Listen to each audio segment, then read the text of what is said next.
ईश्वर तुल्य नहीं है, पति परमेश्वर ही है। और उस पति रूपी परमेश्वर का मैं बार बार अपमान करती जा रही हूँ। भगवान श्री राम जी अपनी परम प्रिया प्राण वल्लभा महारानी सीता जी के खोज में, हे खगमृग हे मधुकर श्रेणी, तुम देखी सीता मृग नैनी, हाय सीते कह के चले जा रहे थे, तो भोले बाबा दूर ही थे प्रभु किन्ह राम। जगदाधार जगदाधीश जगदेश्वर कह के जब प्रणाम किए तो सती जी को शंका हो गई। भगवान शिव की मना करने पर नहीं मानी, परीक्षा लेने गई तो सीता जी का रूप बना लिया, परीक्षा लेके आई तो झूठ बोल गई। आज भोले बाबा मना कर रहे थे तो नहीं मानी, यानी बार बार अपने पति का अपमान करती जा रही हैं। इसका सिर्फ एक कारण है, क्या कि ऐसे अहंकारी अभिमानी अधर्मी पिता के द्वारा यह शरीर उत्पन्न हुआ है। इसीलिए बार बार मैं अपने पति का अपमान करते जा रही हूँ। सती जी सोची, ऐसे अहंकारी पिता के द्वारा मेरा शरीर उत्पन्न हुआ है, तभी तो मैं बार बार अपने पति की अपमान करती जा रही हूँ। तो ऐसे अधर्मी पिता को अधर्म करने का कोई अधिकार नहीं। क्यों? क्योंकि ये यज्ञ नहीं कर रहा है, ये यज्ञ करने का स्वांग रचे हुआ है, ढोंग रचा हुआ है और रहने देती है। तो सती जी सोची, ऐसे अधर्मी को यज्ञ करने का तो अधिकार है ही नहीं, और ऐसे अधर्मी से उत्पन्न इस शरीर को भी रखने का कोई जरूरत नहीं। क्यों? क्योंकि ये बार बार अपने पति का अपमान करती जा रही है। तो आज सती जी उसी यज्ञ स्थल में, कुछ ग्रंथों का तो प्रमाण है कि हवन कुंड में ही कूद पड़ी, लेकिन ऐसा नहीं है। श्रीमद्भागवत महापुराण के अनुसार उसी यज्ञशाला के अंदर एक कोने में सती जी बैठ करके योगाग्नि के द्वारा अपने शरीर को जला करके भस्म कर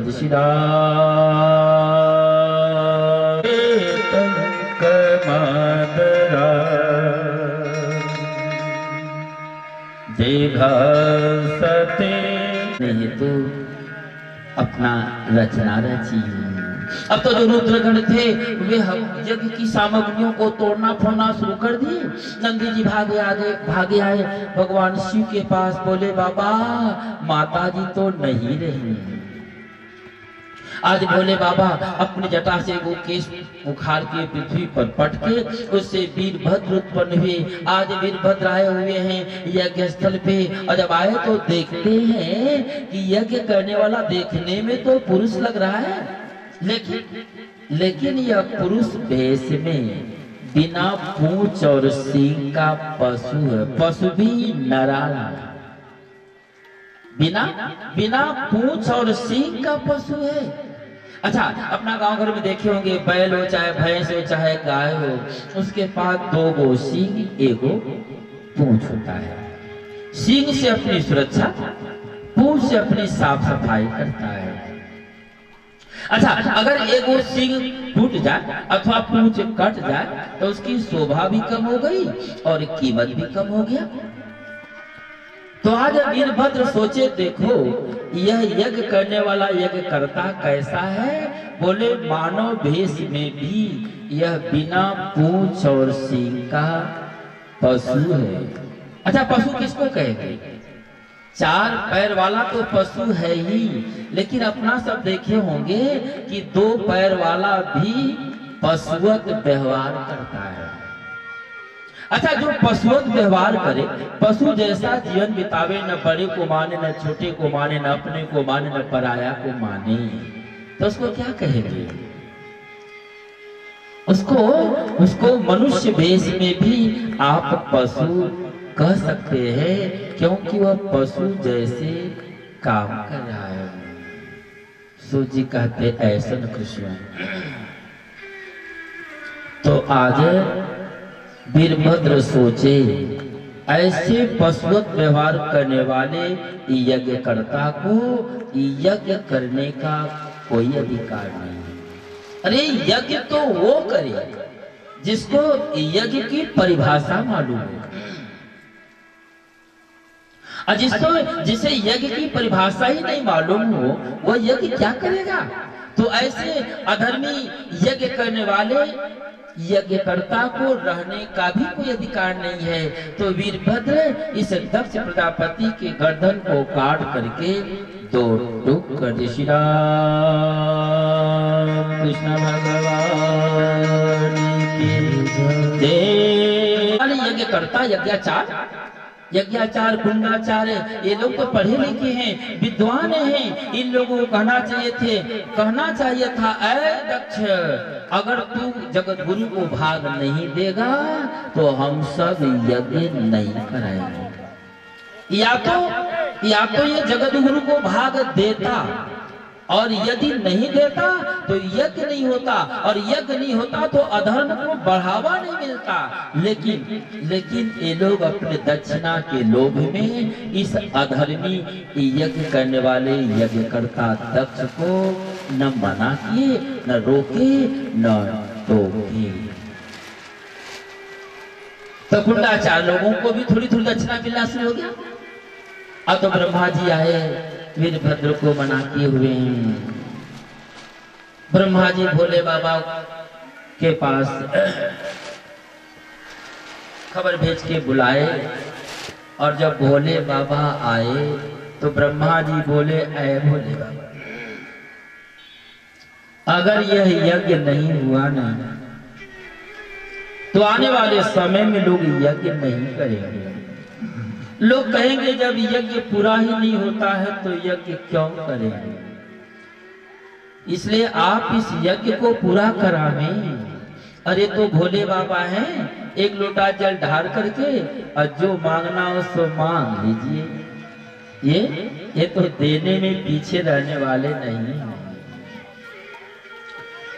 भोले बाबा बोले सो तो ठीक है, कुछ शास्त्रों का प्रमाण है, कुछ शास्त्रों का प्रमाण है कि दक्ष प्रजापति का सिर कटके हवन कुंड में चला गया, और कुछ शास्त्रों का प्रमाण है कि दक्ष प्रजापति का सिर पातालपुरी में चला गया। भोले बाबा बोले अब तो इसके सिर को जोड़ने के लिए कुछ करना नहीं होगा, इसका सिर तो यहाँ पर है नहीं। तो भोले बाबा बोले उत्तर दिशा में चले जाओ, जो सबसे पहले उत्तर सिर करके सोया हुआ मिले उसी का गर्दन काट के लाओ, तो इस दक्ष के धड़ में जोड़ा जाए।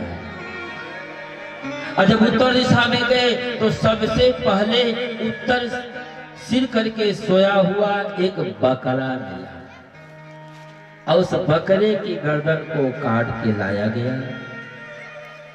देवताओं के वैद्य अश्विनी कुमार हैं, उनके द्वारा दक्ष प्रजापति के धड़ में बकरे का सिर जोड़ दिया गया। सूजी कहते ऐसे खुशियों, जब तक दक्ष के पास अपनी वाणी थी, अपनी आवाज थी, तब तक यह प्रजापति के पद के अभिमान में यह किसी को अपने से बड़ा तो छोड़िए, अपने बराबर भी नहीं गिना। अपने से बड़ा तो किसी को गिना ही नहीं, लेकिन अपने बराबर भी किसी को नहीं गिना। अच्छा, अपना सब ऊंट देखे होंगे। ऊंट की गर्दन बहुत लंबी होती है, उतना लंबा किसी जानवर का गर्दन नहीं होता है। तो ऊंट के दिमाग में हुआ कि हमसे बड़ा तो कोई है ही नहीं, क्योंकि सबसे बड़ा गर्दन मेरा है। और जब पहाड़ के पास गया और देखा कि पहाड़ तो बहुत ऊंचा है, तब बलबलाने लगा, नाना हमसे भी बड़ा कोई है। सूजी कहते ऐसे अनुकृष्यों, जब तक इस दक्ष की अपनी आवाज थी, अपनी वाणी थी, तब तक यह प्रजापति के पद के अभिमान में किसी को अपने बराबर भी नहीं गिना। और जब आज बकरी की गर्दन जोड़ दी गई, आज बकरे का सिर जोड़ा गया है, तो आज बकरे की आवाज में मानो भोले बाबा से क्षमा याचना करता है, प्रार्थना करता है, स्तुति करता है, कहना चाहता है भोले बाबा दर्शन मुझे दिखा दो गजानन।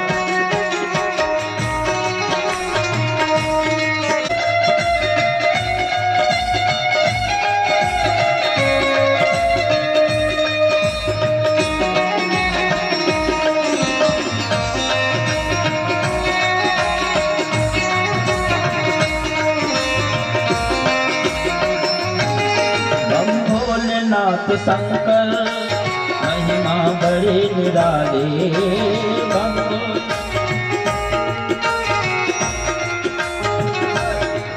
ओ उसको निहारी हमारी दुनिया वीरान हो चुकी है दिल की।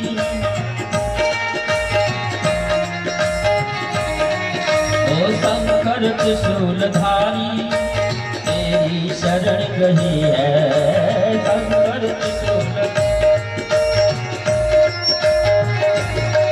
ओ दुनिया मेरी बसा दो, दुनिया मेरी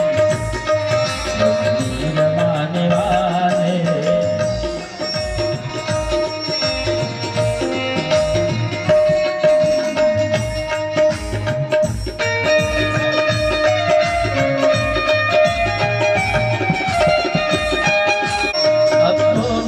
है भगवान के आपका सहारा,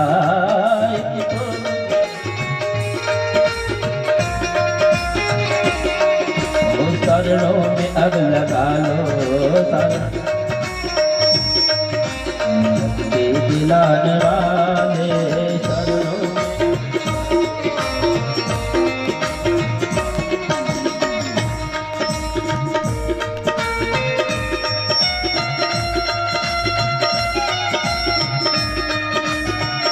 कंकाल था, भोले बाबा उस कंकाल को लिए अपने कंधे पे रखे और अपने कैलाश पर्वत पे चले आए।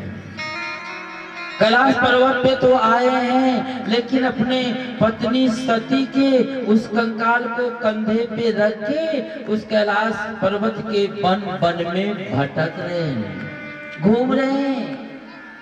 पत्नी के वियोग में अपना काम धाम बंद कर दिए हैं, वन वन भटक रहे हैं, घूम रहे हैं।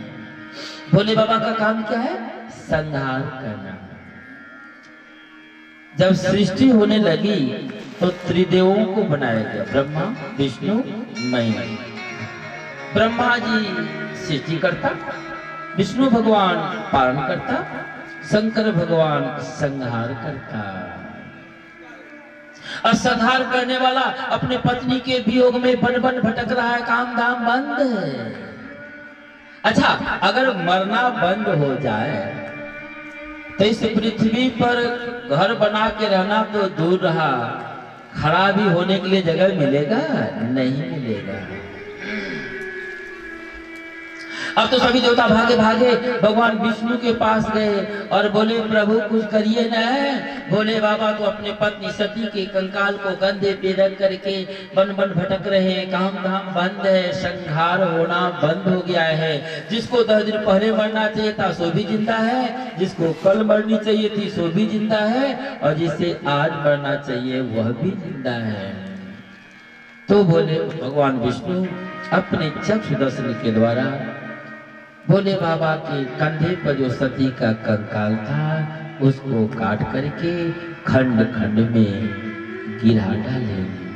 सूर्य जी कहते ऐसे न ऋषियों, जो सती जी का जो अंग जहां पर गिरा वहां पर उसी नाम से देवी के रूप में पूजी जाने लगी। श्री दुर्गा महारानी की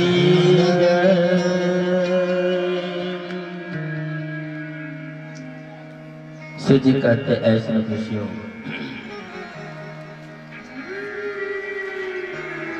मनु और शत्रुपा के द्वारा उत्पन्न 2 पुत्र और 3 पुत्रियां थीं, जिनमें राजा प्रियव्रत और राजा उत्तानपाद हैं।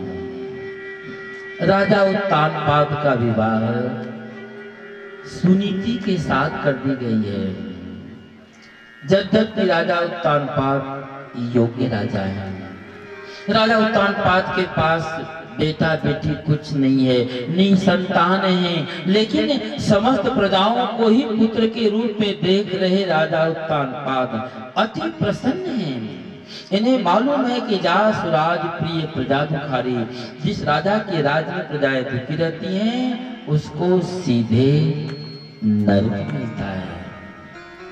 तो समस्त प्रजाओं को ही पुत्र के रूप में देख रहे राजा उत्तानपाद सुंदर जीवन व्यतीत करते हैं। लेकिन इनकी पत्नी का नाम सुनीति है। सुंदर नीति हो जिसकी, उसी का नाम सुनीति है। सुनीति सोची मेरा जीवन तो जैसे तैसे बीत ही जाएगा, लेकिन मेरे पतिदेव का वंश समाप्त हो गया तो अच्छा नहीं होगा। एक दिन अपने पति राजा उत्तानपाद से बोली, ऐ राजा, अब मैं आपके सिंहासन पर बैठने वाला उत्तराधिकारी नहीं दे पाऊंगी, इसलिए आप दूसरी विवाह करें। अपने वंश के रक्षा हेतु, वंश रक्षार्थ है, दूसरी विवाह करें। लेकिन राजा उत्तानपाद दूसरी विवाह करने को तैयार नहीं। सुनीति के बहुत विवश करने पर आज राजा उत्तानपाद दूसरी शादी करके लाए हैं। महल के सामने, यानी गेट के सामने दूसरी रानी डोली में बैठी है, आई है। तो सुनीति सोने की थाली में सुंदर आरती सजा के आई है, जैसे सास बहू को उतार के लाती हो। और जब डोली में बैठी हुई दूसरी रानी इस सुनीति के वेशभूषा रूप रंग श्रृंगार को देखी तो समझ गई ये तो मेरी सास नहीं है, ये तो मेरी सौतन है। अब तो राजा उत्तानपाद से बोली, ऐ जी, जब तुम्हारा विवाह पहले ही हो चुका था तो फिर मुझे तू लाया क्यों? मैं रखेल बनने वाली नहीं हूं। मेरी डोली जहां से लाए हो शीघ्र वहां पे पहुंचवा दो। राजा उत्तानपाद तो जानते थे कि जो ही दूसरी शादी करके लाऊंगा तो ऐसा ही कुछ होगा। लेकिन मैं तो पहले भी कहा ना कि सुंदर नीति हो जिसकी, उसी का नाम सुनीति है। सुनीति सोची अगर मैं बुद्धि का उपयोग नहीं करती हूँ तो सब बना हुआ काम बिगड़ जाएगा। सुनीति बोली, ऐ देवी, तुम नहीं, दासिन का काम मैं ही करूंगी।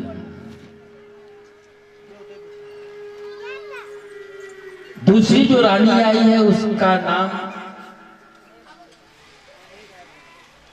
सुरुचि है। सुंदर रुचि हो जिसकी, उसी का नाम सुरुचि है। और रुचि माने इच्छा, और इच्छाएं अनंत होती हैं। आज तक किसी की न इच्छा पूरी हुई है और न ही किसी की इच्छा पूरी होगी।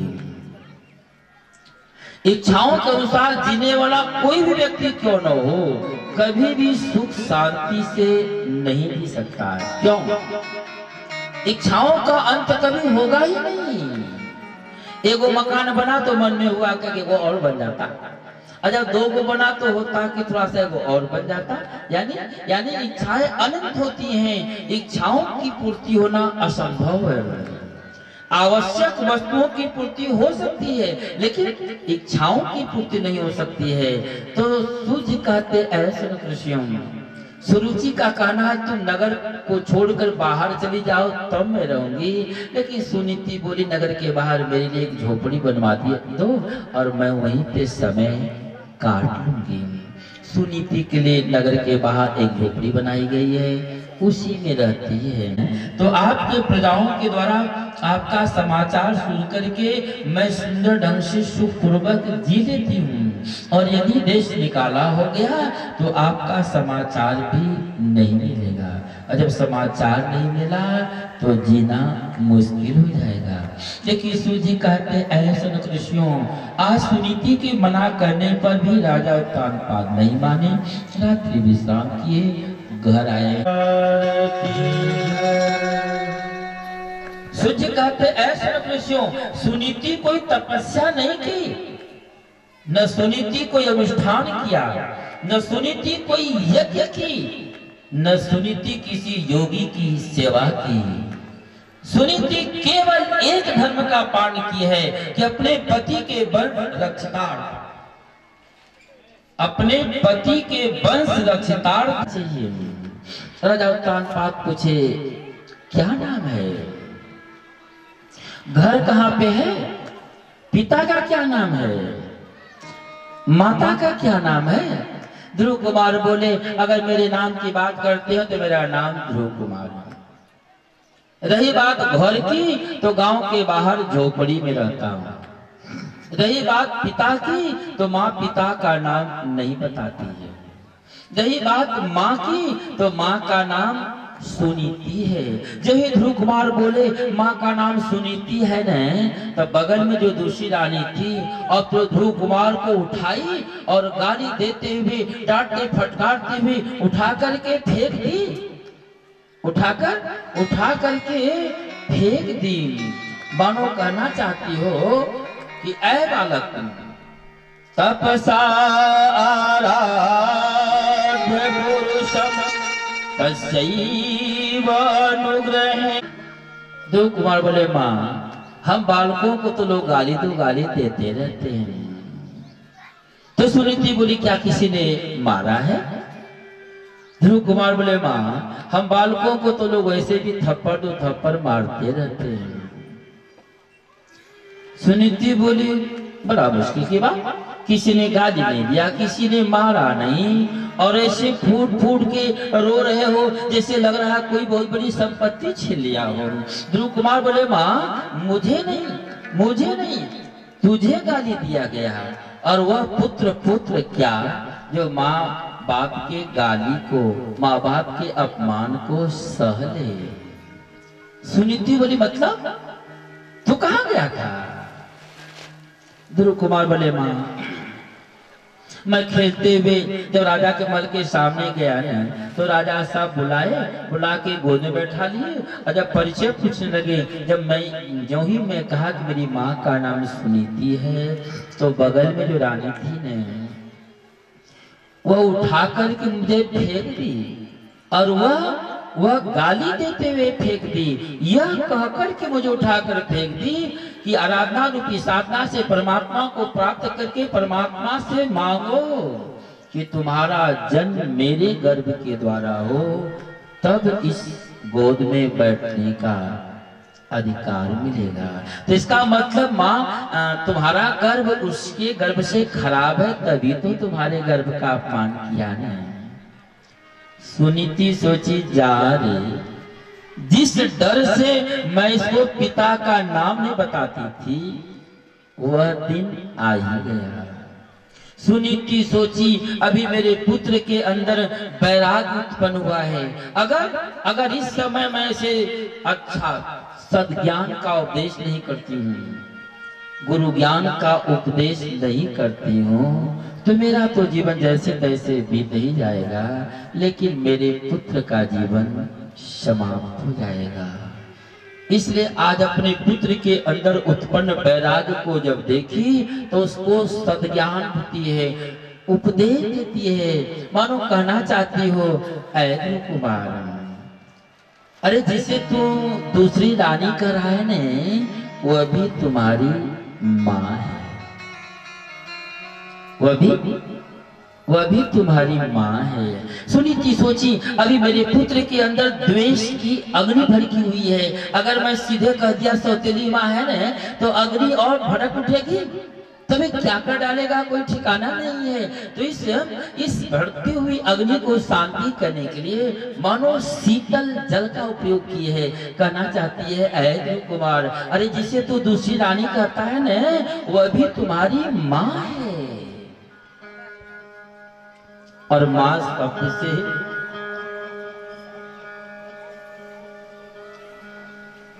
मां शब्द से शीतल तो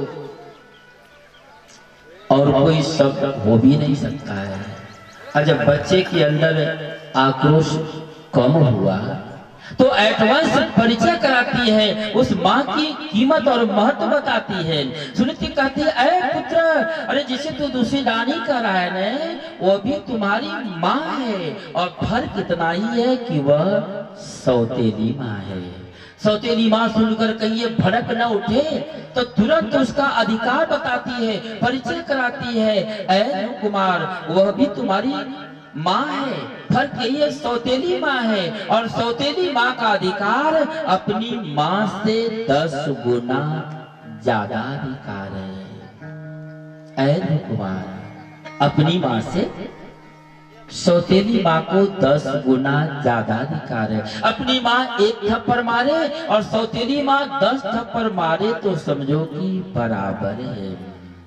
अच्छा, आज के जमाने में परिवार में, बाप बेटा में, पति पत्नी में, घर घर में कलह क्यों? कभी तर्क किए हैं? एक दूसरे के अधिकार को कुछ लोग जान के खो दिए हैं, और कुछ लोग एक दूसरे के अधिकार को जान ही नहीं रहे हैं। और जब तक एक दूसरे के अधिकार को नहीं जानेंगे, उसके महत्व को नहीं जानेंगे, तब तक उसके प्रति श्रद्धा नहीं होगी, और श्रद्धा नहीं होगी तो प्रेम नहीं होगा, और प्रेम नहीं होगा तो स्वाभाविक है दोनों में तालमेल नहीं होगा, और तालमेल नहीं हुआ तो सुख और शांति दोनों समाप्त हो जाएगी। अच्छा, बेटियों को अगर अपने पिता की कीमत मालूम हो तो खटपट होगा? नहीं होगा। अच्छा, पत्नी को अगर अपने पति का महत्व मालूम हो, कीमत मालूम हो, तो रात दिन खटपट होगा? नहीं होगा। एक दूसरे के कीमत को, महत्व को न जानने के कारण आज के डेट में हर घर में, हर समाज में, हर जगह कलह पे कलह पैदा हुआ है। शिव जी कहते ऐसे न कृष्ण, अरे संसार में आए हैं न, तो संसार में आके संसारी बन के जीने से फायदा नहीं है। अरे थोड़े दिन का जीवन है, इतनी सुंदर समय को पाकर अज्ञानता पूर्वक जीवन व्यतीत करके अपने जीवन को समाप्त कर देना, ये बहुत अच्छी बुद्धिमानी नहीं है। बेला अमृत गया,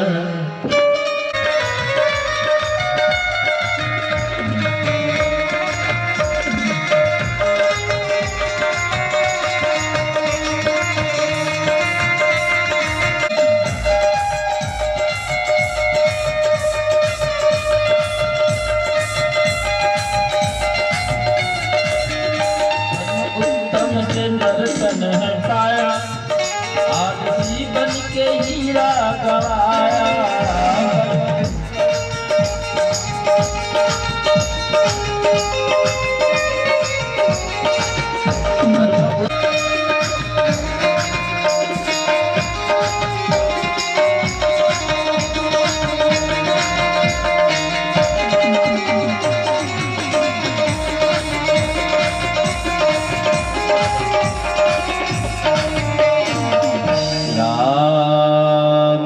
लोकान साधु पुरुषा जनहि काम तिष्ठाम अन्यस दोष गुण चिंतन मास मुक्त्वा सेवा कथा रस मोहो नितराम पीवत्वम।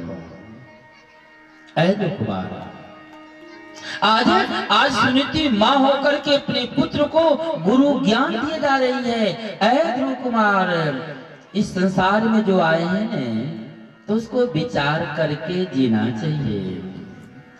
हर आदमी के अंदर कुछ न कुछ गुण और अवगुण है। जब सबके अंदर गुण अवगुण दोनों है तो विद्वान वही है कि अवगुण को छोड़ दे और गुण को ले ले। ऐ कुमार, तुम्हारी सौतेली माँ ने जो कुछ भी कही न, उसमें कुछ लेने के लायक है और कुछ गलत कही है जो छोड़ देने के लायक है। तो वो जो उसमें जो लेने के लायक है ले लो, और जो छोड़ने के लायक है छोड़ दो। ध्रुव कुमार बोले, माँ तू कैसी माँ हो। अरे गाली तो गाली होती है, गाली गाली तो गाली होती है, लेकिन तू कैसी माँ हो कि उस गाली में भी कुछ अच्छा और कुछ खराब की बात करती हो। तो ऐ माँ, मेरी उम्र तो केवल 5 वर्ष की है और मैं 5 वर्ष का बालक क्या जानता, मुझे क्या बोध की क्या लेने लायक और क्या छोड़ने लायक है।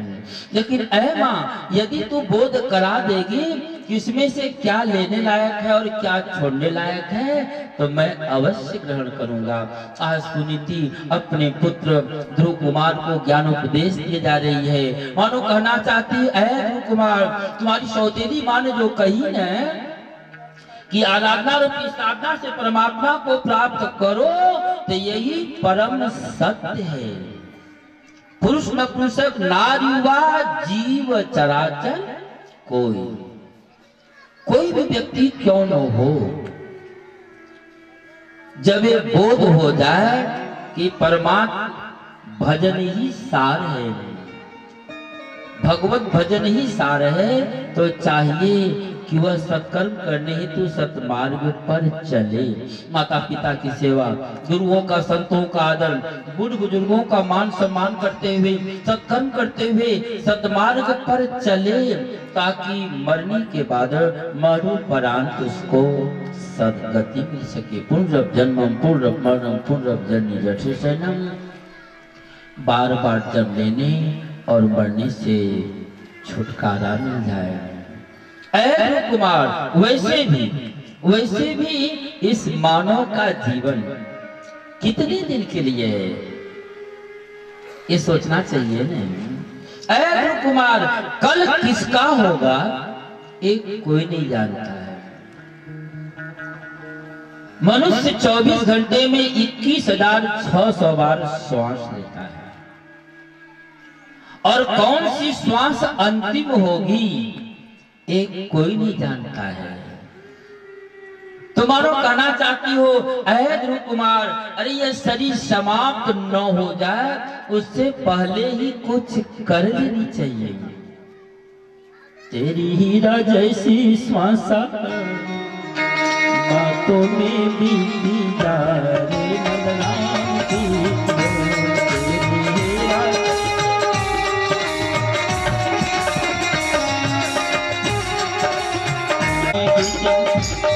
बातों में बीती जाए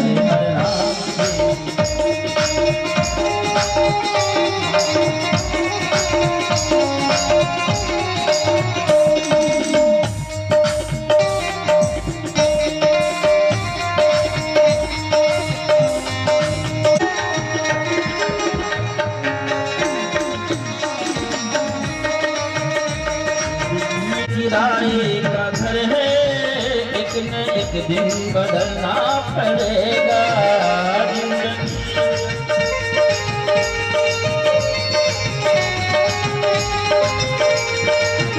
जिंदगी एक किराए का घर है, एक न एक दिन बदलना पड़ेगा।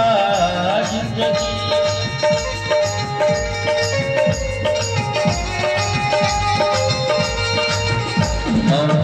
तुमको आवाज देगी, जब तुमको आवाज देगी, घर से बाहर निकलना पड़ेगा।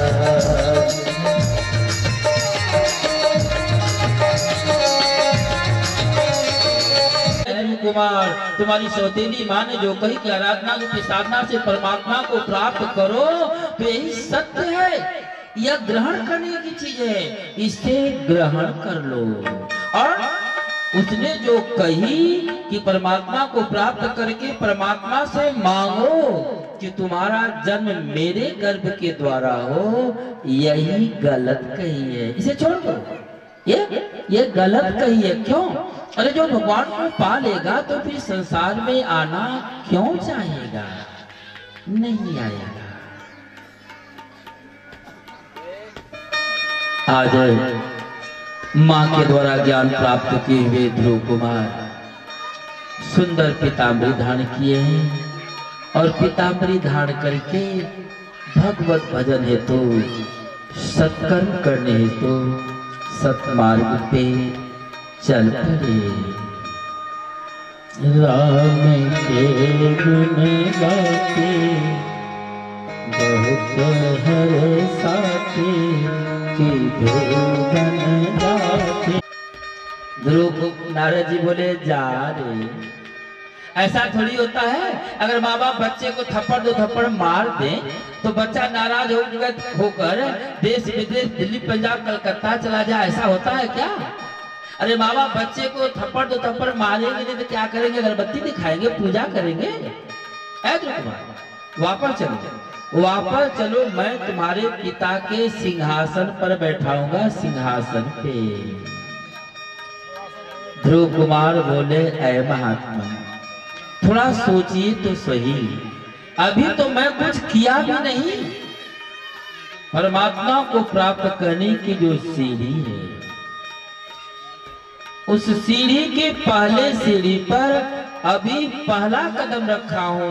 अभी कुछ देर पहले जिस पिता की गोद में बैठने का अधिकार नहीं था, आप उसके सिंहासन पर बैठाने की बात कर रहे हैं।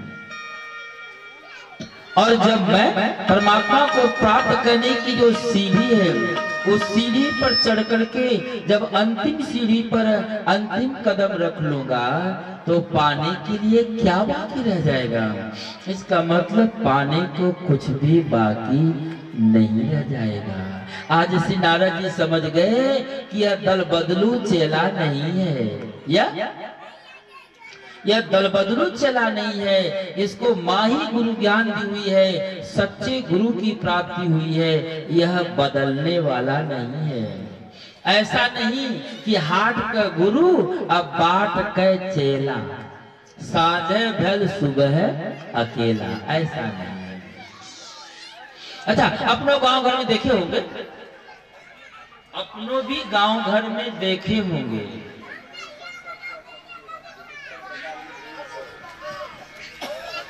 अरे बच्चा को रोकने वाला यहाँ कोई इंसान नहीं है क्या? सबसे पहले रमौतिया में रहा। रमौतिया माने राम श्याम घनश्याम को माना, पूजा किया, मंदिर गया, मस्जिद गया, लेकिन कुछ दिन रमौतिया तो रहा और तब तक साथ रहा। तब तक मिल गए मेही दाजी के चेला। बोले, क्या घूम घूम के भजन के चक्कर में पड़े हो? अरे मेरे गुरु के साथ लगो ना, केवल भोर में ध्यान करनी होगी, ना नहाना ना धोना, केवल ध्यान कर लेना, फ्री, टेंशन मत, कोई टेंशन नहीं। सोचा यह तो एक नंबर का हुआ। तो बेचारा कबीर साहब को भी छोड़ दिया और मेही दादी के साथ लग लिया। कुछ दिन मेरी दादी के साथ रहा, भोर में बेचारा ध्यान करे, तब तक मिल गए सतपाल जी के चेला। बोले, क्या भोर के टाइम को नष्ट करते हो? अरे भोर का टाइम सोने का है, सोने का। अच्छा, आपने सब देखे होंगे भोर में बड़ा बढ़िया नींद आती है, बड़ा सोने के समय ध्यान करते हो। जी के साथ लग लिया, कुछ दिन घूम घूम करके सत्संग सुने, तब तक मिल गए जागा जागा जागा महादेव। बोले, किस चक्कर में पड़े हो? अरे मेरे साथ लग जाओ ना, खाना पीना फ्री, नो टेंशन। यानी जीवन भर बेचारा रास्ता बदलते रह गया, अपने गंतव्य स्थान तक नहीं पहुंच सका। और ये तो ध्रुव कुमार है। नारद जी समझ गए कि इसको माँ ही गुरु ज्ञान दी हुई है, यह दल बदलू चला नहीं है, ये बदलने वाला नहीं है। आज श्री नारद जी ध्रुव कुमार की माँ की सराहना करते हैं। जननाभित पंथा सवैनि से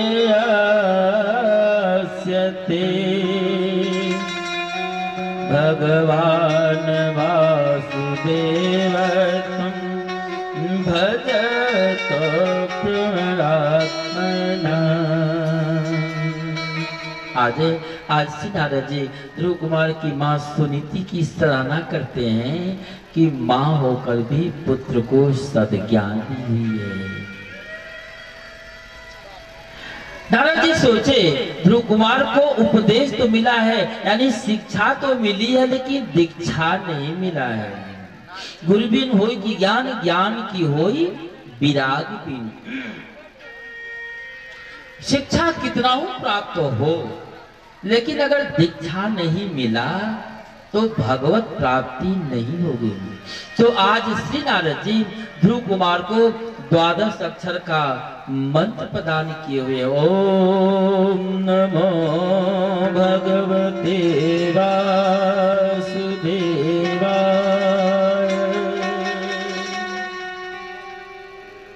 12 अक्षर का मंत्र प्रदान किए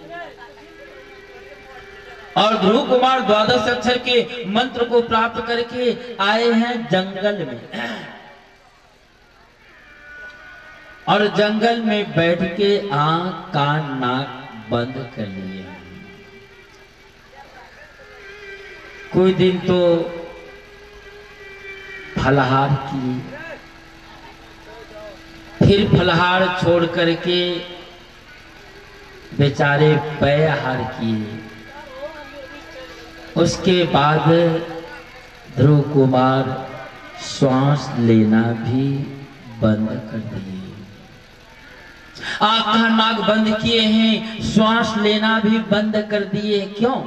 माँ ने कहा कि भगवत भजन ही सार है, तो लग गए हैं। अच्छा, बच्चा तो बच्चा 5 वर्ष की आयु है, माँ ने कह दी कि भगवत भजन सार है, लग गए, आगे पीछे से मतलब नहीं है, कोई टेंशन नहीं है। अच्छा, दूसरा कोई कहता तो शंका भी होती, माँ कही है और माँ कभी झूठी तो नहीं बोलेगी। मैं पहले भी कह चुका हूं कि गुरु के वचन प्रतीत न जेहि, सपने सुख संपत्ति नहीं तेहि। जिसको माता पिता के वचनों पर, गुरुओं के वचनों पर, बुढ़ बुजुर्गों के वचनों पर विश्वास नहीं होगा, तो वह सुख तो दूर रहा, सुख की छाया भी नहीं पा सकता है। अच्छा, परमात्मा को कौन लोग पाते हैं? बोले केवल 2 लोग पाते हैं परमात्मा को, केवल 2 लोग पाते हैं। या तो वह जो एक ग्रेड का योगी हो, जिसकी सुषुम्ना नाड़ी जागृत हो गई हो, अपनी आत्मा को परमात्मा में लीन करा दिया हो। दूसरा साफ मूर्ख सपाट, जो क ख ग घ भी नहीं जानता है, गुरु जी बोल दिए बस यही भगवान है तो मान लिया। और बीच वाले बेचारे तो तर्क वितर्क करने में परेशान है। राम है कि नहीं, श्याम है कि नहीं, भगवान है कि नहीं, वह है नहीं में ही परेशान है। तो भगवान को कौन पाते हैं? बोले केवल 2 लोग पाते हैं। एक तो वह जो एक ग्रेड का योगी है, जिसका सुषुम्ना नाड़ी जागृत हो गई है,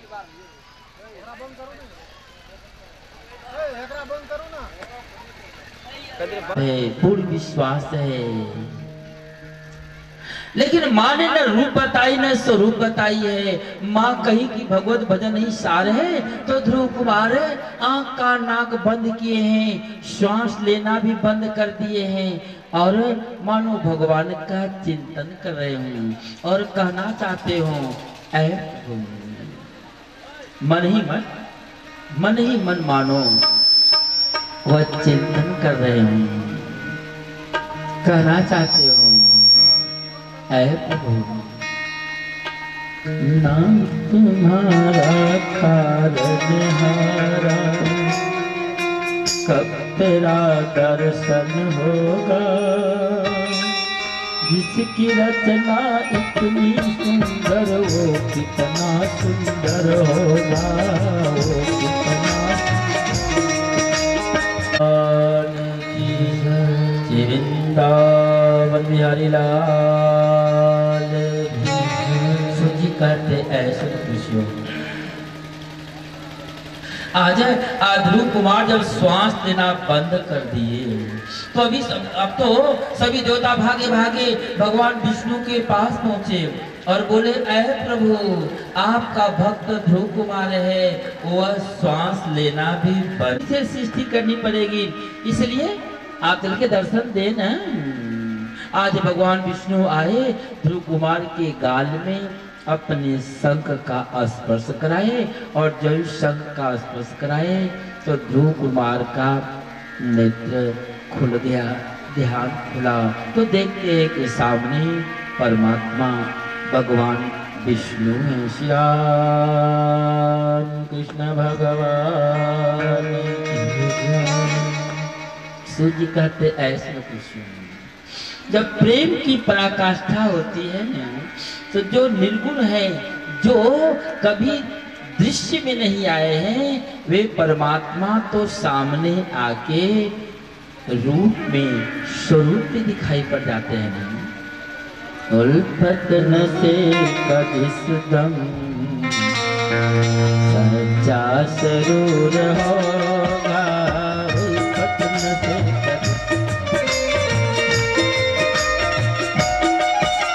उल्फत न से कदिस दम सच्चा सरूर होगा।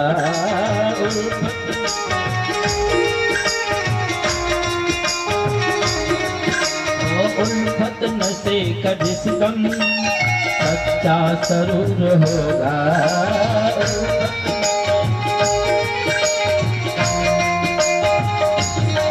परमात्मा उसेदम, परमात्मा उसेदम हाजिर जरूर होगा।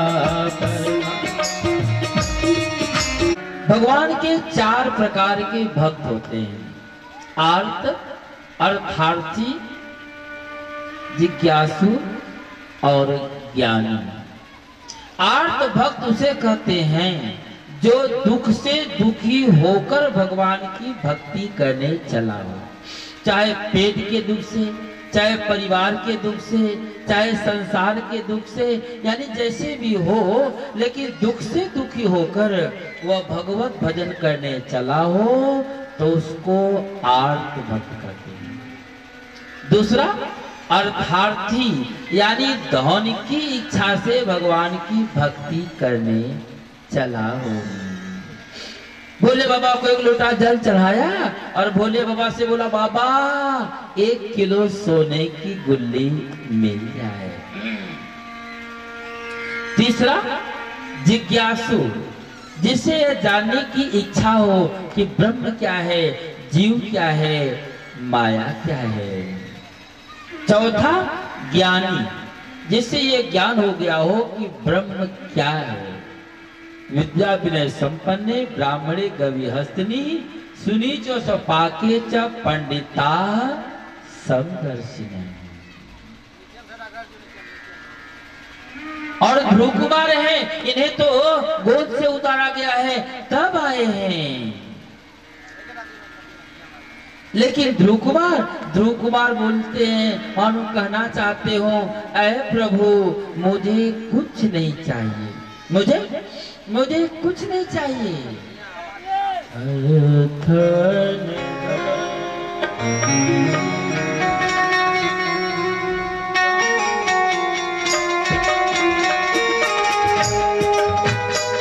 लेकिन भगवान विष्णु बोले, ऐ ध्रुव कुमार कुछ दिन तक तुम जाकर के राज करो और उसके बाद तुझे ध्रुव लोक सुरक्षित मिलेगा। राज करने के बाद आके अपने ध्रुव लोक पर सुंदर ढंग से राज करना। आज ध्रुव कुमार आए हैं। एक दिन ध्रुव कुमार का भाई उत्तम कुमार यक्ष लोक गया, वहां यक्षों के द्वारा उसकी मृत्यु हो गई। ध्रुव कुमार यक्षों पे जब चढ़ाई किए तो यक्षों के मालिक कुबेर हैं। कुबेर जी ध्रुव कुमार से बोले, ऐ ध्रुव कुमार आप संत हैं, आप जैसे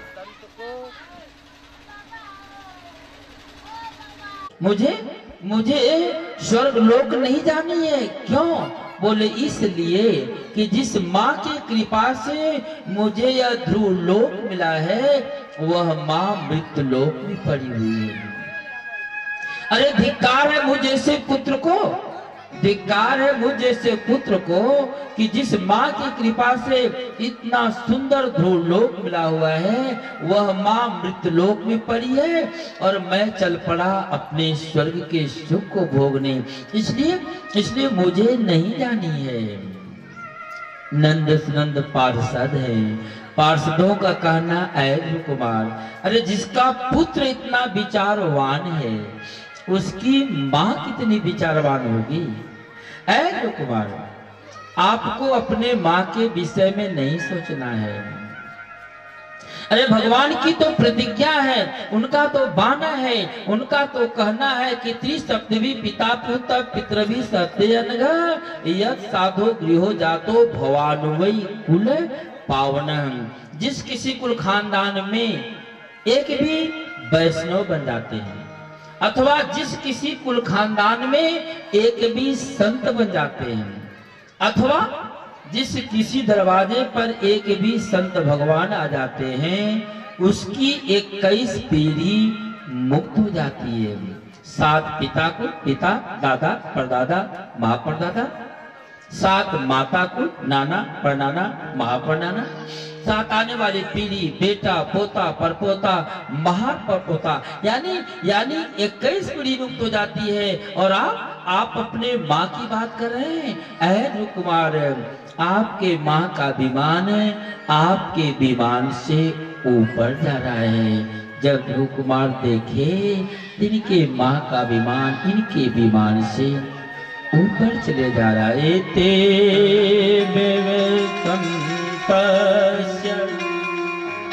व्यवसाय सुरोत्तमौ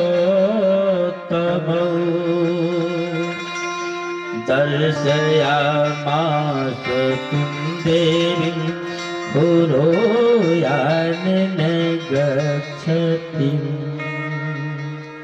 सूजी कहते ऐसे खुशियों।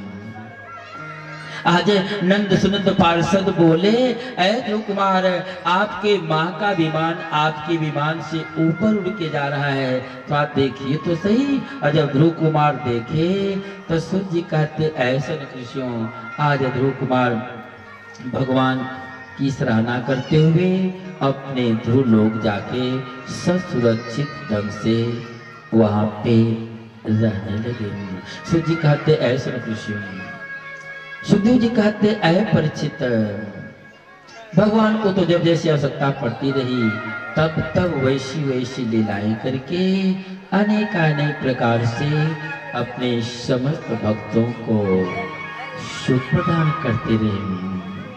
सूर्य कहते ऐसे ऋषियों, अरे संसार में सब लोग आए हैं, लेकिन जो करना चाहिए, जो करने के लिए आए हैं वो तो करते नहीं, तेरी मेरी में लगे हुए हैं। अरे भक्ति भजन तो ना करे,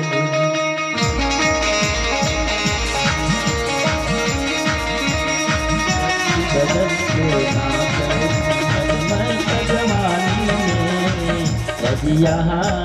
यदि यहाँ वहाँ पर रचित श्रीमद् भागवत महापुराण के द्वारा श्री परीक्षित जी को कथा श्रवण करा रहे हैं। शिव जी कहते हैं ऐसे ऋषियों, श्री सुखदेव भगवान ध्रुव वंश के राजा महाराजाओं को वर्णन करते हुए अंत में पृथ्वी भगवान के अवतार का प्रसंग सुनाए। उसके बाद राजा प्रियव्रत हैं, जो मनु शत्रुपा के पुत्र हैं, उनके वंश के राजाओं की कथाओं को श्रवण कराते हुए अंत में उन्हीं के वंश में राजा नाभि के द्वारा पत्नी मेरुदेव के द्वारा ऋषभ देव उत्पन्न हुए और उस ऋषभ देव की पत्नी जयंती के द्वारा 100 पुत्र उत्पन्न हुए, जिसमें सबसे बड़े श्री भरत जी हैं। भरत जी राजपाट करते करते चौथा बना गया, लेकिन राज करने से तृप्ति नहीं हुई। नीति है, मनुस्मृति का सिद्धांत है, शास्त्रों का मत है, संतों का ऐसा कहना है कि ब्रह्मचर्य आश्रम में ही भगवत भजन में लग जाना चाहिए। 4 आश्रम है, ब्रह्मचर्य आश्रम, गृहस्थाश्रम, वानप्रस्थाश्रम और चौथा आश्रम है संन्यास आश्रम।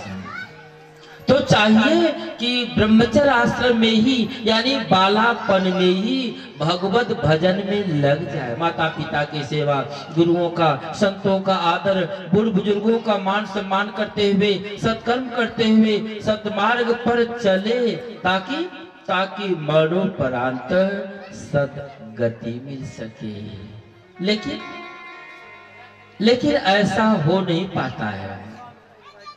अच्छा चलिए भाई, बालापन में अगर नहीं अवसर मिल पाया, लगे रह गए तेरी मेरी में, तो कोई बात नहीं। लेकिन दूसरापन, गृहस्थ आश्रम आते ही चाहिए कि भगवत भजन में लग जाए।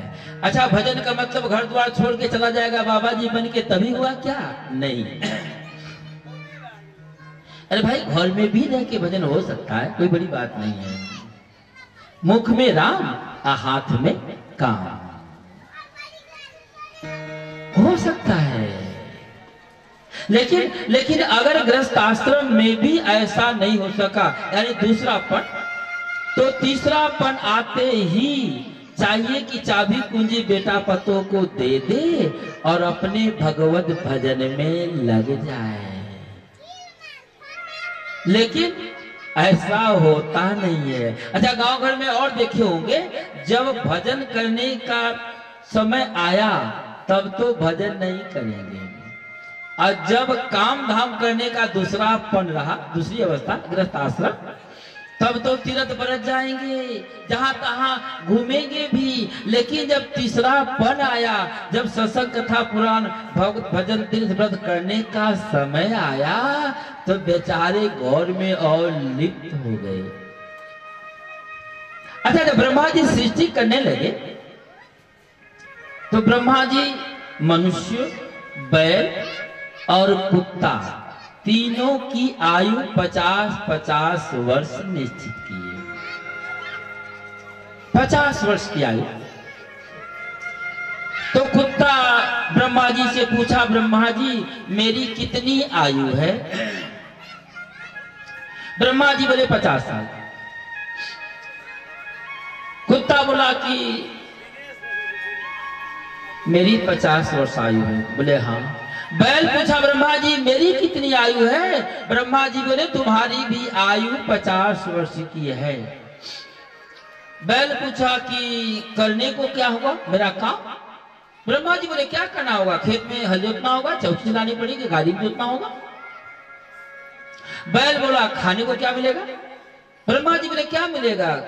सूखा रूखा, घास भूसा, कुट्टी सानी। वो भी खेती का समय रहेगा तो हरा हरा घास मिलेगा, नहीं बाद में वो भी नहीं मिलेगा। बैल बोला जा रे, काम भर भर दिन खेत में हल चलना, गाड़ी चलना, और खाने के लिए रूखा सूखा, कुट्टी सानी, भूसा भूसी। तो हमको 50 वर्ष नहीं जीना है। ये मनुष्य जो है न, इनको कितना ही मिल जाए फिर भी इनका लोभ खत्म नहीं होता है, इनको संतोष नहीं होता है। इसलिए मेरी आधी आयु इन मनुष्यों को दे दीजिए, हमको इतना दिन नहीं जीना है। ब्रह्मा जी बोले कोई बात नहीं। तो उस बैल की आधी आयु भगवान ब्रह्मा जी मनुष्यों को दे दिए। तो तीसरापन जो है न, यह तीसरापन फलतुहा आयु है, बैल वाला। देखे होंगे बैल की तरह दिन भर खट रहे हैं, 2 बजे तक तो खेत में हल चलाए और बाद में बीज उखाड़ के लाए हैं, जन खेत में है, चल पड़े, न खाने का ठिकाना न कुछ। अच्छा, अपनों सब बोलिए कि जो तीसरापन होता है यानी बुढ़ौती, तो उस बुढ़ौती में किसी बूढ़े का आर्डर घर में चलता है कि मेरे लिए तरुआ बनाया जाए? नहीं चलता होगा। खाने के लिए अगर बूढ़ा कहेगा ना हमको गरम गरम रोटी चाहिए तो मिलेगा? नहीं मिलेगा। रूखा सूखा जो घर में बचा खुचा है वही खाने को मिलेगा। क्यों? अच्छा बेटा है उसको ड्यूटी पे जानी है, सुबह भोजन बना खा के तो जाएगा। अब बूढ़ा तो उतना सुबह नहीं खाएगा, लेट से खाएगा। तो बेटा तो खा के चला गया, बना था उसी के लिए। तो क्या बूढ़ा के लिए दोपहर में फिर से बनेगा? क्या नहीं बनेगा। तब तो स्वाभाविक है कि जो है वही खाना पड़ेगा। नहीं ड्यूटी, बोले ड्यूटी भर भर दिन अगर पोता पोती नहीं खिलाए तो रोटी नहीं मिलेगी। अच्छा गांव घर में इतना ही बूढ़ा तो नहीं होगी, लेकिन बूढ़े बेचारे को तो फुर्सत नहीं है। अगर पोता पोती नहीं खिलाए तो रोटी नहीं मिलेगी, और रोटी खानी है तो पोता पोती खिलावे तो सत्संग छूटेगा, तीरथ छूटेगा, व्रत छूटेगा। तो तीसरा पन तो चला गया इसमें। सूजी कहते ऐसा ऋषियों, अरे तीसरा पन में अगर नहीं हो सका तो चौथा पन आते ही हठात बलात् सब कुछ त्याग करके घर के ही किसी कोने में बैठकर सुंदर भजन ध्यान उपासना करनी चाहिए। लेकिन ऐसा हो सके तब तो। अच्छा चौथा पन की आयु किसकी है? कुत्ता भी ब्रह्मा जी से पूछा कि मेरी आयु कितनी? तो ब्रह्मा जी बोले 50 साल। कुत्ता बोला कि काम क्या करना होगा? ब्रह्मा जी बोले क्या करना होगा? दरवाजे पर तुझे भोभो करना होगा, घर भैया रात भर सोएगा, तुझे जागनी होगी, ड्यूटी, खड़ी ड्यूटी। कुत्ता बोला खाने को क्या मिलेगा? ब्रह्मा जी बोले क्या मिलेगा? जूठा काटा, बचा कुचा, रूखा सूखा, तुम्हारे लिए स्पेशल नहीं बनेगा, और उसमें भी थाली में भी नहीं खाने को मिलेगा, जमीन पर रख दिया जाएगा, उसी को खाना होगा। कुत्ता बोला जा रे, ड्यूटी भर भर रात, अब खाने को वही जूठा काटा, बचा कुचा, रूखा सूखा, तो हमको इतना दिन नहीं जीना है। अरे मनुष्य हैं, इनको तो कितना हो मिले फिर भी कम ही है। क्यों? उनका संतोष तो उठ गया रहता है। तो मेरी आधी आयु मनुष्यों को दे दीजिए। ब्रह्मा जी बोले कोई बात नहीं। तो चौथा पन यह कुत्ता वाली फलतुहा आयु है, ड्यूटी भर भर रात। अच्छा पोता पोती खिलाने में भीड़ है कि खेत में हल जोतने में भीड़ है? खेत में भैया हल तो घंटा 2 घंटा या तो 4 घंटा जोतेंगे, लेकिन पोता पोती तो भर दिन भर रात खिलाना है।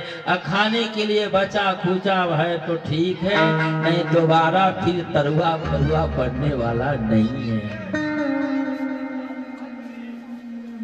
तो सूर्य कहते ऐसे ऋषियों, अरे चौथा पन ही सही, लेकिन देर आओ दुरुस्त आओ।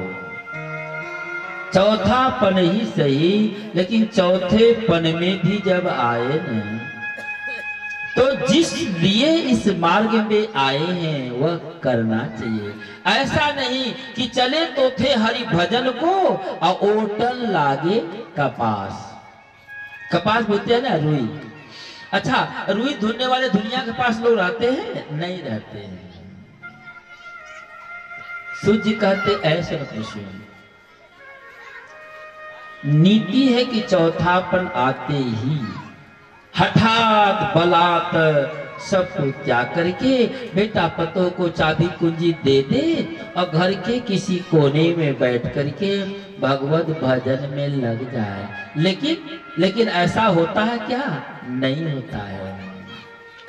जो जितने बूढ़ा है उसके डांड में उतने मोटी चाबी लटकी है। क्यों लटका है ना? चाबी छोड़ने वाला कोई नहीं है। सूर्य कहते ऐसे कृष्ण चाहिए त्याग करके भगवत भजन में लग जाए। और कहिए चलिए ना सत्संग हो रहा, थोड़ा सुन आते हैं। बोले ना अभी कोई उम्र हुआ है क्या? जब बुढ़ौती आएगी ना तब तीर्थ व्रत चलूंगा, तब सत्संग कथा पुराण सुनूंगा, अभी तो कोई उम्र नहीं आई है। अच्छा भैया ठीक है, बुढ़ौती ही सही, जिस बुढ़ौती के इंतजार में अरसों से थे कि बुढ़ौती आएगी तब सत्संग सुनेंगे, तीर्थ व्रत करेंगे, वह तो बुढ़ौती आई। तो थोड़ा सा उस बुढ़ौती से पूछिए तो सही कि अब कुछ करने के लायक है कि नहीं। अच्छा देखे होंगे जब बुढ़ौती आती है ना, तब बिना कहे, बिना मांगे, बिना खोजे ही हाथ में लाठी आ जाती है। अच्छा, आज तक लाठी के लिए किसी ने अपने बेटे पर पंचायती बैठाया नहीं, अथवा सरकार के पास से कोई पिटीशन लगाया नहीं। वृद्धावस्था आते ही बिना मांगे, बिना कहे हाथ में लाठी चली आती है। तो चले थोड़ा सा हम सब उस बुढ़ौती का दर्शन करें, जिस वृद्धावस्था की इंतजार में लंबे समय से थे, अरसों से थे कि बुढ़ौती आएगी तब सत्संग कथा पुराण सुनेंगे, भजन करेंगे, तीर्थ व्रत करेंगे। लेकिन इस बुढ़ौती से पूछे तो कि कुछ करने के लायक है कि नहीं। अरे लाठी से पड़ेगा पाला, नाक से बहेगा नाला, आंख पे तनेगा जाला जरा जिंदगानी में। वृद्धावस्था आ गई है, हाथ में लाठी लिए हैं, लाठी लेके भगवान को प्रणाम कर रहे हैं, मानो भगवान से कह रहे हो कि ठीक से नहीं रहेंगे तो लाठी से ठीक कर देंगे। नाक से बहेगा नाला जरा जिंदगानी में। अच्छा, बुढ़ौती आने पर, वृद्धावस्था आने पर ही नाक का गेर फ्री हो जाता है कि नहीं होता है। अच्छा, ब्रह्मा जी जो इस शरीर बनाए तो इस शरीर में नट बोल्ट नहीं लगाए हैं, ये वास्तरलेस शरीर है, न इसमें नट है, न बोल्ट है, न वास्तर है, कुछ नहीं है। हड्डी के ऊपर मांस मज्जा रखकर ऊपर से चमड़ा लगा दिए, बस तैयार हो गया। नया वेल्डेड है, न नट बोल्ट है, वास्तरलेस शरीर है। अब बुढ़ौती आने के बाद तो सब नस नाली ढीला हो जाता है। बैठे हैं सत्संग में अथवा ध्यान करने, नाक फान फान कर रहा है, बेचारे सत्संग सुनेंगे कि नाक सफा करेंगे। अरे लाठी से पड़ेगा पाला, नाक से बहेगा। लेकिन उसको 4 बेटे थे, चारों बेटे सुने थे कि अगर किसी प्रकार से भी एन प्रकार एक बार भी भगवान का नाम मुख से निकल जाए न तो उसका कल्याण हो जाता है। चारों भाई आपस में विचार किए, पिताजी तो कभी भगवान का नाम लेते नहीं हैं, अगर हम सब कुछ उपाय करें, अगर कीर्तनिया को बुलाएंगे तो एक आने नहीं देंगे, कथा भागवत कराएंगे तो करने नहीं देंगे। तो चारों भाई सोचे आज पिताजी से राम कहवाना है। बगल में गंगा जी थी, बुढ़वा तो कभी गंगा स्नान करने गया नहीं, क्योंकि सब दिन उसका विरोध ही करे। अंतिम समय है, लड़के बोले पिताजी चलिए ना गंगा स्नान करा लाते हैं। बोला चलो। चारों बेटा लेकर आए हैं, चारों बेटा आपस में विचार किए हैं आज चाहे जैसे हो लेकिन राम कहवाना है। बोले पिताजी पहले आप स्नान करिए ना, बाद में हम सब करेंगे।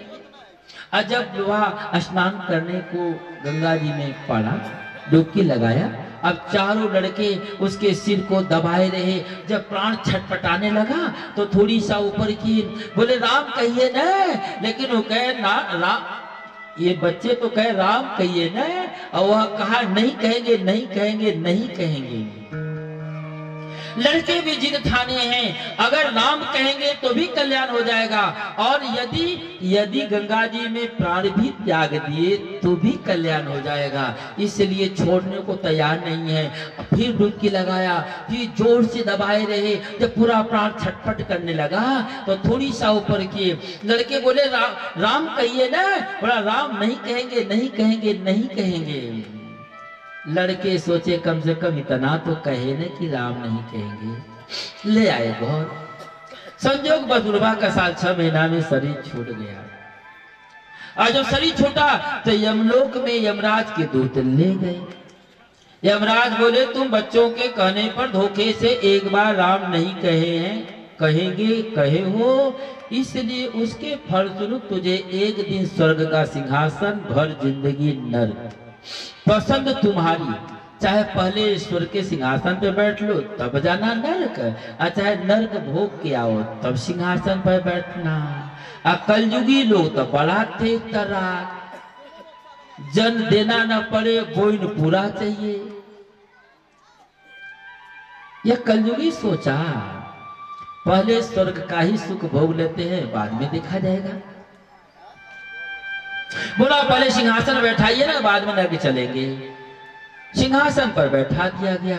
और कलयुगी तो जानते हैं कि आदमी की कीमत नहीं है, सिंहासन की यानी कुर्सी की कीमत है। कुर्सी पर जो बैठेगा उसी की चलती है, उसी का आदेश चलेगा, उसी के आदेश का पालन होगा। यानी आदमी की कीमत नहीं है, कुर्सी की कीमत है। अब तो नौकरों से बुला रहे, देखते क्या हो, यमराज को पकड़कर जेल में डाल दो ना। अब तो नौकर दौड़ पड़े, यमराज भागे भागे ब्रह्मा जी के पास आए। ब्रह्मा जी बोले क्या हुआ? यमराज बोले कि कलयुगी को देखिए ना, दौड़ाया आ रहा है। ब्रह्मा जी बोले भैया कलयुगी तू क्यों दौड़ा रहा है यमराज जी को? कलयुगी बोला हम कलयुगी कंप्यूटराइज जीवन जीते हैं, मोबाइल से पाई पाई का हिसाब रखते हैं। हम आए तो यह न पतरा खोले, न बही खोले, न खाता खोले, यहाँ तक कि अंगुली पे भी जोड़ लेते तो भी हमको संतोष होता। ये बोले एक दिन स्वर्ग सिंहासन, जिंदगी भर नर्क। तो मैं ये जानना चाहा कि हम जो एक बार राम कहे हैं उसका कितना फल है, बता दीजिए, बात खत्म। ब्रह्मा जी बोले सो तो हमको भी नहीं मालूम है। तो इसका मतलब कि मेरी पंचायती नहीं होगी? बोले होगा। अरे जो रात दिन राम राम जपने वाला भोला बाबा के पास चलो ना। अच्छा भोला बाबा के पास आए, भोला बाबा बोले राम राम कहता तो हूँ, लेकिन कीमत तो हमको भी नहीं मालूम है। तो बोले बिना कीमतें बिना मालूम हुए ही भजते हैं। भोले बाबा बोले भजने की चीज है, भजता हूँ, कभी कीमत भजाया नहीं। तो इसका मतलब पंचायती नहीं होगी? बोले होगा। अरे जिसका नाम है उसी के पास चलिए ना। अब तो ब्रह्मा जी, यमराज, भोले बाबा, कलयुगी सब आए हैं भगवान विष्णु के पास। भगवान विष्णु बोले क्या बात है? भोले बाबा बोले बात कुछ नहीं है, आपका नाम लिया है और उसका कीमत जानना चाहता है। नाम आपका है, कीमत बता दीजिए। भगवान विष्णु बोले सो तो मैं भी नहीं जानता हूँ, राम न सकहि नाम गुण गाय। तो इसका मतलब इसकी पंचायती नहीं होगी। भगवान विष्णु बोले अरे भोले बाबा, अरे मेरे एक बार नाम लेने का क्या इतना ही कम है क्या, जो यह ब्रह्मलोक चला गया, कैलाशपुरी आया, आज मेरे वैकुंठ में आया है। विगत कुंठ इति वैकुंठ, जहाँ पे कोई क्लेश नहीं, कलह नहीं, द्वेष नहीं, उसी का नाम वैकुंठ है। अरे भोले बाबा, मेरी प्रतिज्ञा है कि जो ही मेरे सामने कोई जीव आता है न, सन्मुख होई जीव मोई जब ही, जन्म कोटि अघनासई तब ही। ये मेरी प्रतिज्ञा है। तो ये मेरे सामने आने के बाद भी क्या यह अभी पापी ही है? भजन करने के बाद नहीं, भजते ही यानी सन्मुख आते ही जन्म जन्मांतर के पाप समाप्त हो जाते हैं। अच्छा, अपना सबको जो भूख लगा रहता है तो भोजन कर लेते हैं तब भूख समाप्त होती है, कि भोजन करते करते भूख समाप्त हो जाती है? भोजन करते करते भूख समाप्त हो जाती है, पता भी नहीं चलता है कि भूख कब समाप्त हो गई। तो सूची कहते ऐसे न कृष्ण, वैसे ही मानो भगवान विष्णु कहते हैं कि मेरे सामने आते ही जन्म जन्मांतर का पाप समाप्त हो जाता है। तो क्या अभी भी यह पापी है ही? इसको मेरे धाम में रख दीजिए नहीं।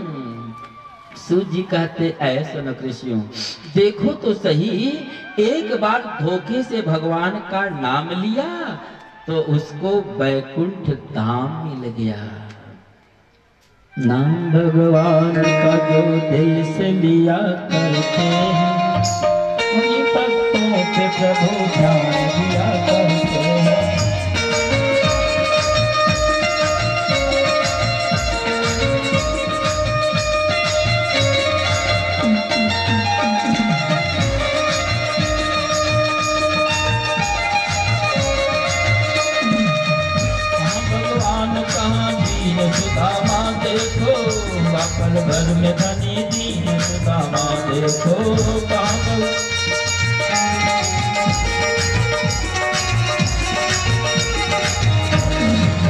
कहाँ भगवान कहाँ दीन सुदामा देखो, पल भर में धनी दीन सुदामा देखो।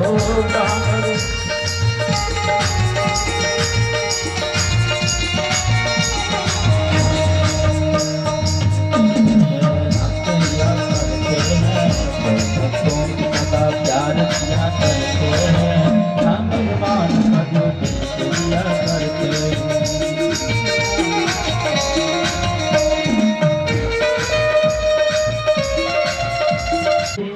सालोक्य, सायुज्य का अर्थ होता है जो भगवान के वस्त्राभूषण बनने का अवसर मिल जाए। सारूप्य मुक्ति यानी भगवान के ही रूप में समा जाए। सामीप्य मुक्ति भगवान के पास रहकर सेवा करने का अवसर मिल जाए। सालोक्य मुक्ति भगवान के धाम में रहने का अवसर मिल जाए। और चारों प्रकार की मुक्तियों में कोई भी एक मिल गया तो पुनर्जन्म जन्म पुनर्जन्म जन्म जठरशयनम, बार बार जन्म लेने और मरने से छुटकारा मिल जाए। लेकिन मृग के बच्चे के प्रति आसक्ति होने के कारण मरने के समय हाय मृग कह के मरे, तो आज मृग योनि में जन्म हुआ है। लेकिन ज्ञान समाप्त नहीं हुआ है। सूर्य कहते ऐसे न पूछो, विद्वानों की विद्वता, धनवानों का धन, बलवानों का बल, यह सब कुछ तभी तक है जब तक जीवित है। मरने के बाद सब कुछ यही रह जाता है। अगर साथ जाता है तो केवल एक चीज, किया हुआ कर्म। अगर सत्कर्म करते करते करते मुक्ति नहीं मिल पाई, बीच में ही शरीर छूट गया, तो पुनः अगर जन्म होगा तो कहाँ होगा? बोले श्रीमान के प्राप्त पुण्यताम लोकान सित्वा शाश्वती समा सुचिनाम श्रीमताम गेहे योग भ्रष्टो अभिजायते। उसका किया हुआ पुण्य कर्म भक्ति भजन समाप्त नहीं होता है। किसी श्रीमान परिवार में उसका जन्म होता है। अच्छा, श्रीमान किसको कहेंगे? ये बड़का मकान वाले को हो गया तो अब तो बलि तो देना पड़ेगा। तो नर बलि कहां से दे बेचारा? अच्छा, ये तो नर बलि कल गछे हुआ था, जवान बूढ़ा आगल पागल निक बेजा तो नहीं गछा था। अपने आदमी से बोला जाकर किसी आगल पागल को लाओ ना। आज जब वो सब आए, जल भरत जी को कुटिया में जब देखे तो आज जल भरत जी को ही ले आए हैं। डाकू का सरदार जल भरत जी को दुर्गा महारानी के सामने रखे हुआ है। जल भरत जी मानो मैया से कहना चाहते हो, ऐ मैया सर्वधर्मानि परित्यज्य मामेकं शरणं व्रज। जल भरत जी बेचारे तो न हाँ कहते हैं न नहीं कहते हैं, लेकिन इतना विश्वास है कि पुत्र को पुत्र हो सकता है, लेकिन माता कुमाता न भवतु। मां कभी कुमाता नहीं होती। अपने आप को मैया के चरणों में समर्पित किए हुए हैं। मानो कहना चाहते हैं, ऐ मैया अब तुम ही जो करो। मां कौन कह सकेगा महिमा अहो तुम्हारी।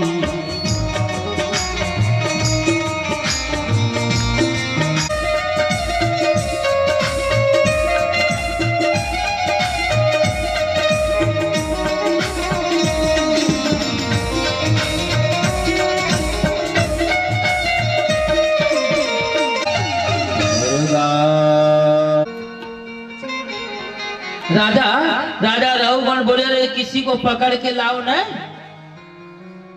जब ये सब जाकर कुटिया में श्री जड़ भरत जी को देखा तो जड़ भरत जी को ही ला करके पालकी में लगा दिया। जब भरत जी हैं बेचारे तो ना हाँ कहते न नहीं कहते हैं। और जब भरत जी चलने लगे तो पैरों से दबकर कीड़े मकोड़े न मर जाएं, इसलिए पैर बचा बचा के रखते हैं। और जब पैर बचा बचा के रखे तो राजा रहुगण का सिर पालकी में खट खट लड़े। एक बार हुआ, दो बार हुआ, मानो राजा रहुगण बुला रहे जी चलने नहीं आता क्या? कहार सोचे कहीं राजा हम ही सबों पे न रुष्ट हो जाए। बोले राजा हम सबों का दोष नहीं है, अरे जो नयका है न इसी को नहीं चलने आ रहा है। राजा रहुगण बोले जी इतने खा पी के इतने मोटे ताजे हो गए हो और चलने नहीं आता क्या? अरे क्या तुम जीते ही मर गए हो क्या? श्री जड़ भरत जी सोचे अब बिना बोले ठीक नहीं है, बोलना चाहिए।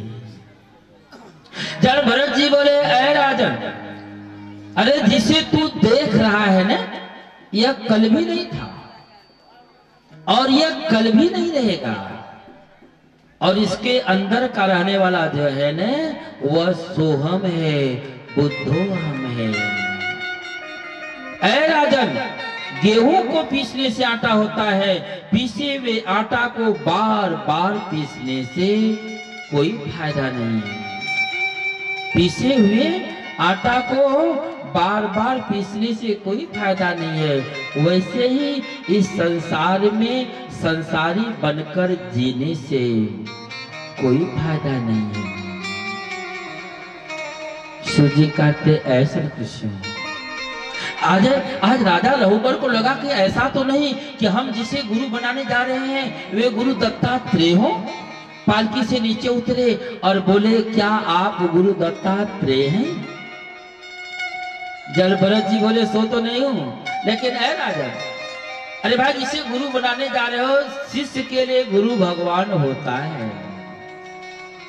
तो चलो अपना गुरु भगवान है और दूसरे महात्मा को अगर भगवान नहीं मानो तो कम से कम इंसान भी तो मानो कि तुम्हारा पालकी ढोने वाला कहाँ है। सूर्य कहते ऐसा कृष्ण। आज राजा रहुगण जड़ भरत जी को ही अपना गुरु बना के वहां से वापस हो गए। श्री राम कृष्ण भगवान की सूजी कहते ऐसे कृष्ण। श्री जड़ भरत जी भगवत भजन करते हुए अंत में भगवत धाम को प्राप्त हो गए। श्री राम कृष्ण भगवान की जी कहते ऐसे कृष्ण। अरे संसार में आए हैं न, बहुत बढ़िया बात है, आए हैं तो आइए, खाइए पीजिए सब कुछ करिए। दत्तात्रेय जी 24 गुरु बनाए। उस 24 गुरु में एक गुरु बच्चों को भी बनाए। बच्चों को क्या? बच्चों को गुरु बनाए। अच्छा आप देखे होंगे छोटे छोटे बच्चे जब घर बनाकर खेलने लगते हैं, मिट्टी का घर, छोटे छोटे बच्चे हैं मिट्टी का घर बना के खेल रहे हैं और खेलने के क्रम में यदि आप उनके घर को बिगाड़ दीजिए तो बड़े नाराज। और जब वह खेल लेते हैं जाने लगते हैं तो उस घर को बिगाड़ के जाते हैं।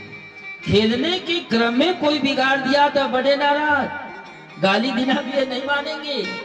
और जब वह खेल लेते हैं तो उसको छोड़ कर नहीं जाते हैं, उसको बिगाड़ के जाते हैं। मानो दत्तात्रेय जी उन बच्चों को गुरु बना करके सीखे, ज्ञान लिए। अरे भैया जब तक संसार में है ना कोई बात नहीं, खाओ पियो खेलो कूदो हंसो, लेकिन फंसो नहीं। अरे मौज उड़ा ले अरे जवानों, जितना मौज उड़ाएगा मुट्ठी बांध के आया जग में हाथ पसारे जाएगा।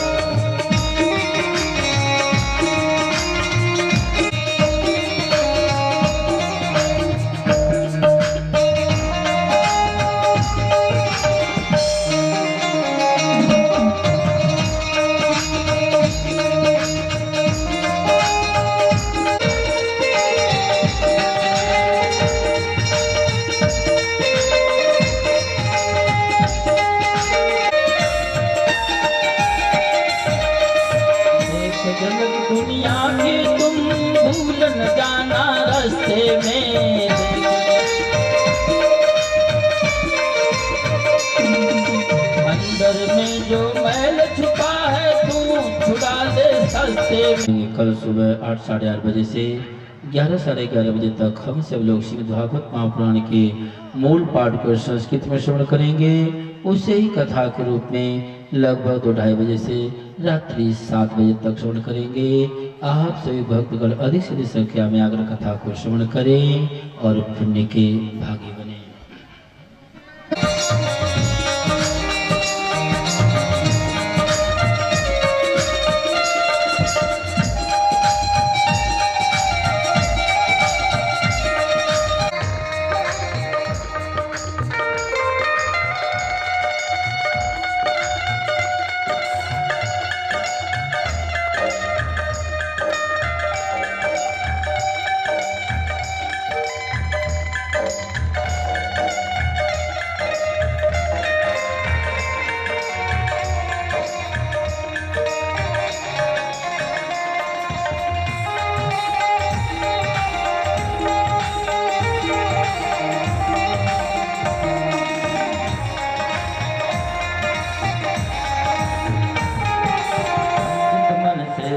कमल से जपो हरि का नाम, ओ संचित मन से कमल से जपो हरि का नाम।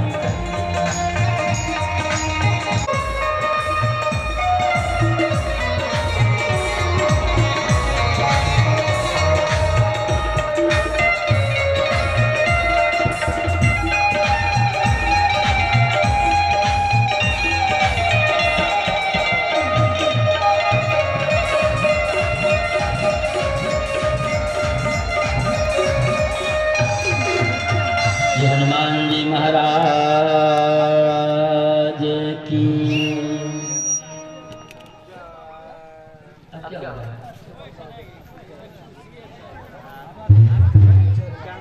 कहिया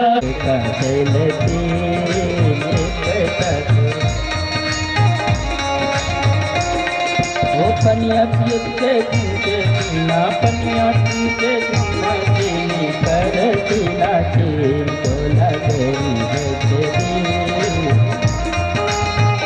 करे भैया तेरे भूल बाबी बोला तेरी है तेरी।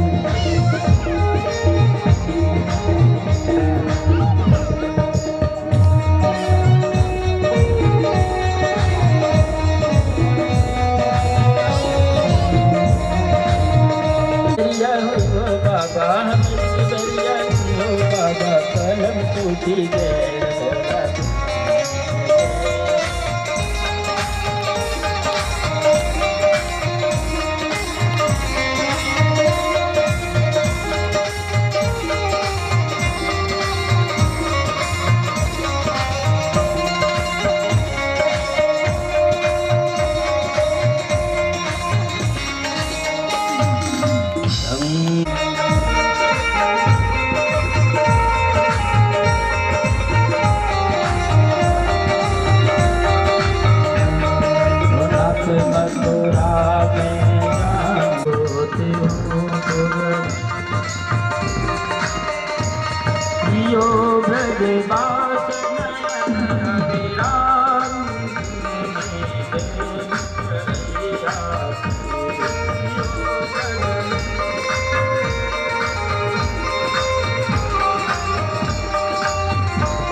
की धारा बहा